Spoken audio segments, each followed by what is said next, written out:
Today I want to talk about the HBO Max show Peacemaker. Yes!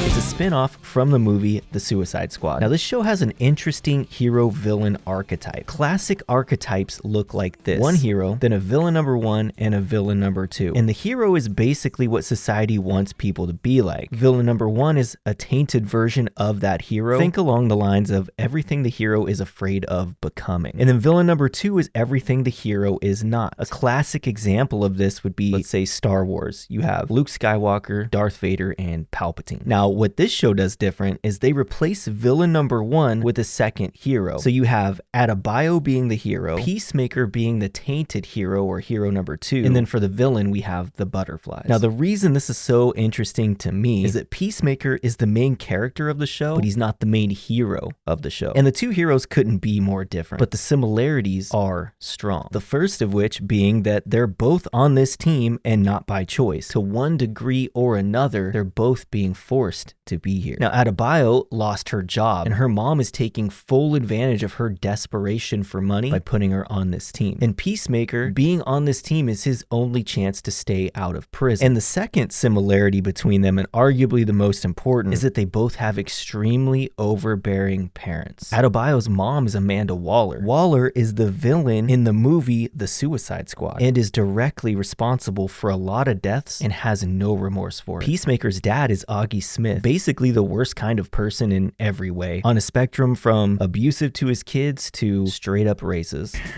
Or as they say in your language, ching chong chickadee chopsticks. And all of Peacemaker's hangups in his life are a direct result of his father. Peacemaker was forced to kill people at a very young age by his father. Since he was indoctrinated so young, it was before he had a chance to develop any sense of morality. His father also holds him responsible for killing his own brother, which is not true. But these events are what led to Peacemaker having this crazy mantra of, I cherish peace with all my heart. I don't care how many men, women, and children I need to kill to get it. this is his brain in survival mode. He needs to make death meaningful, or he's afraid he will be crushed by the weight of what he's done. I got fire for a heart, I'm not scared of the dark. You've never seen it look so easy.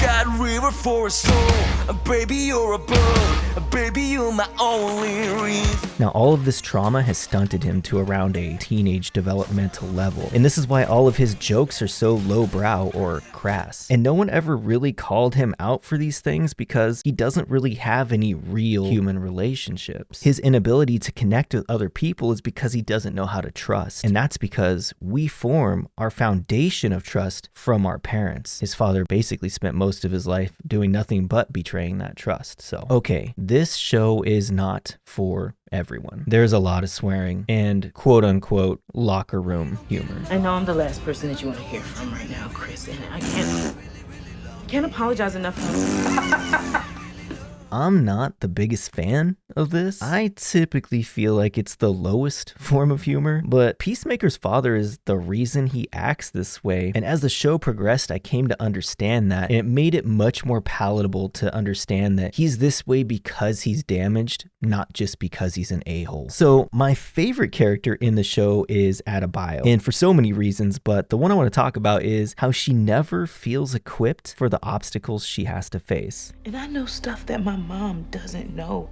And if I tell her, then I betray them. And if I don't tell her, then I betray her. And I'm just not made for this shit. She's the only normal person on the team. The other members, Myrn, Economos, and Harcourt, are all seasoned Black Ops operatives. A quick sidebar, the actors who play these characters are so good that when Peacemaker goes completely off the rails... Then why'd you put him there, you fat fuck? Because I couldn't think of anybody else. What about Ariana Grande or Drake? What? The rest of the cast had a way of pulling me back in. Okay, back to the video. Speaking of ill-equipped, one of the cool ways that these two heroes are completely different is that Peacemaker believes he's equipped for any obstacle they're gonna face when he's not. And Adebayo thinks she isn't when she is. In fact, she's the one who deals with the biggest obstacle at the end of the show. She's the glue that holds the team together and is the only moral compass the group really has. I like this show. I like the evolution of the group. They start off not liking each other, but through the events of the show, they become kind of a family. This evolution doesn't come easy. It's dirty, it's ugly, and it's painful. But as a result,